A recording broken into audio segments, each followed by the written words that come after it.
Hey everybody, today I'm going to be talking about fast fashion. So there are two things that I'll be talking about in this video today. The first is why is fast fashion a thing, and the second thing that I'll be talking about is our solutions to this problem. So what is fast fashion and why is it such a big problem, and why am I even making a video out of this? So first of all, fast fashion is basically there is a certain definition for it, that an item has to be shipped from, it has to be transferred basically from design to basically put in a store within a certain amount of time, and it's usually within like about a week because it's like crazy fast.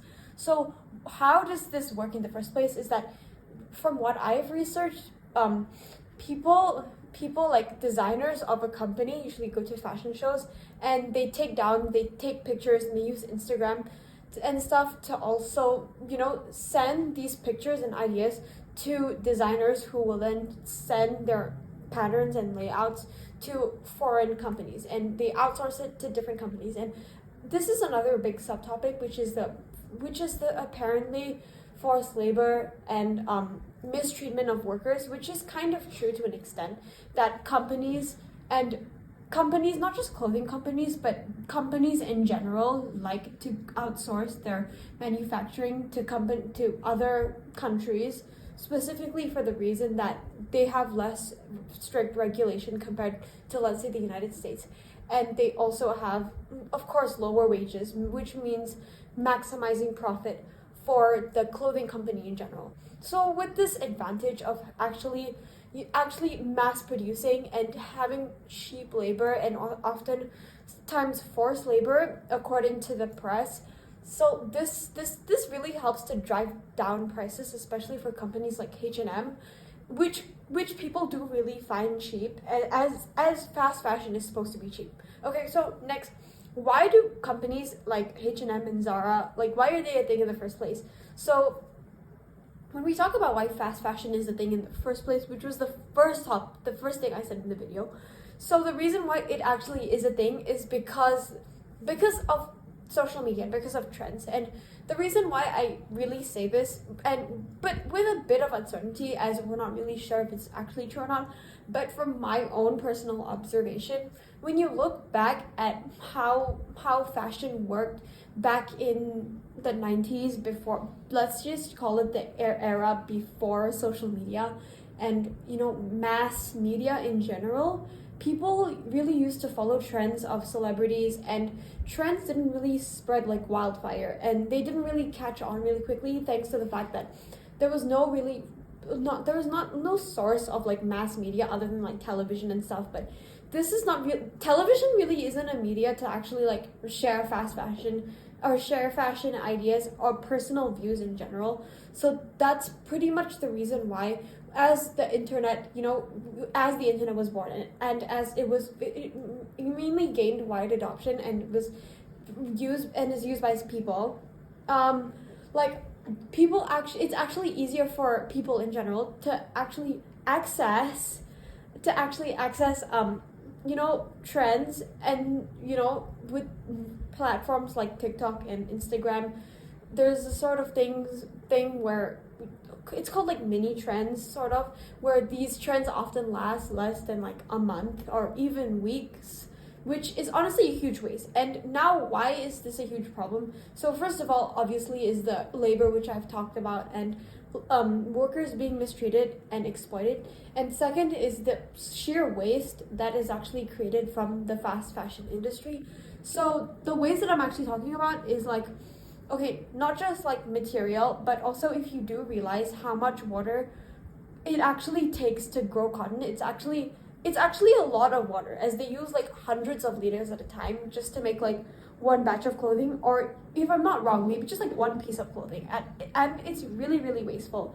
So yes, as people are able to get this fast fashion, and as demand grows, obviously as demand grows there will be a supply, and with a supply there will be a huge waste, and not just from manufacturing the clothes, but also from the process of people actually wearing it and throwing it out specifically because it's cheap and because it's not really valued, and also partly because of a reason people complain that it's low quality or anything. But personally, I think that H&M actually has some decent quality and it can last for up to a few years.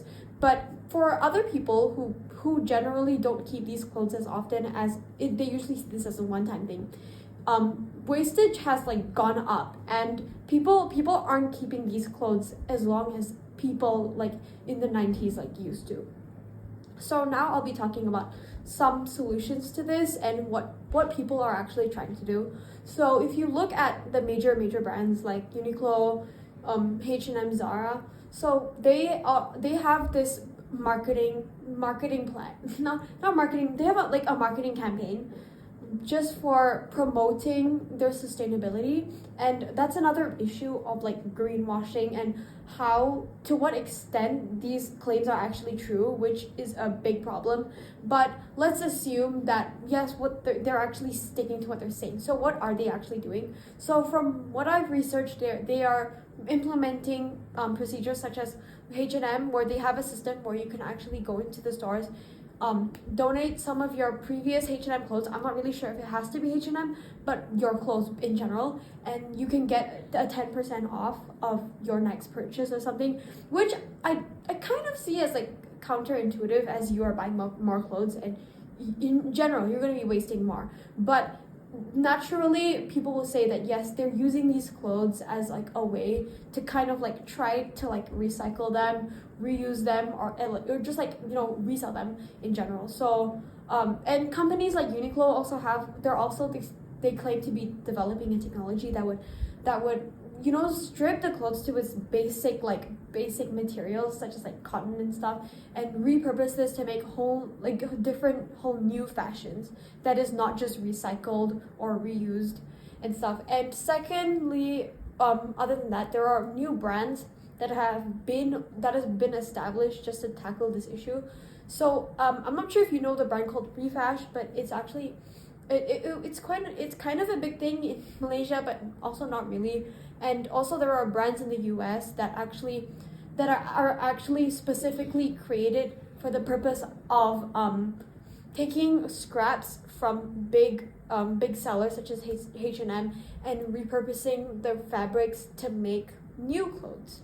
So that's also another big thing. But what I have noticed specifically is that it's not really caught on, as people don't really like to buy secondhand fashion, or they don't really like to buy like something that has been used before, even though it's like of high value. So in summary, people like to buy cheap things, and because it is cheap, it's seen as something that is not meant to last forever and something that is easily disposable, like a napkin or something. So this has really led to this whole problem of waste and stuff.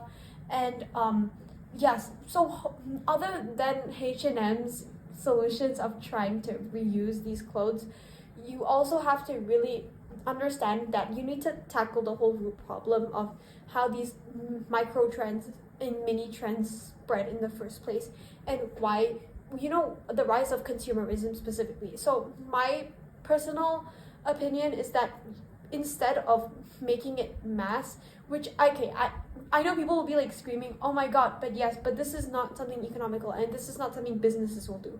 But specifically in the eyes and the perspective of actually improving consumer habits and actually improving the planet in general, I suggest that prices should be raised, which is controversial as people will not be able to buy as many clothes.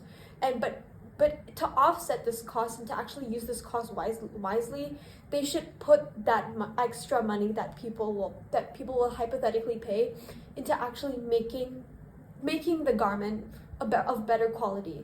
So when you look at brands like Gucci or like Balenciaga, it's not a guarantee that just because you pay extra means that you will be getting better quality, which is what people really expect. No, they do have the same quality as a lot of other fast fashion retailers.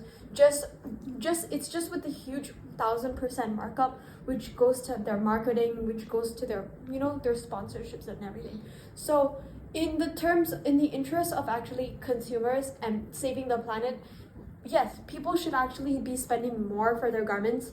In exchange, they get higher quality garments, and they actually generally want to keep these garments, these clothes, for a longer period of time because they value it more. Okay, so with everything here, what is your opinion? Why don't you comment down below?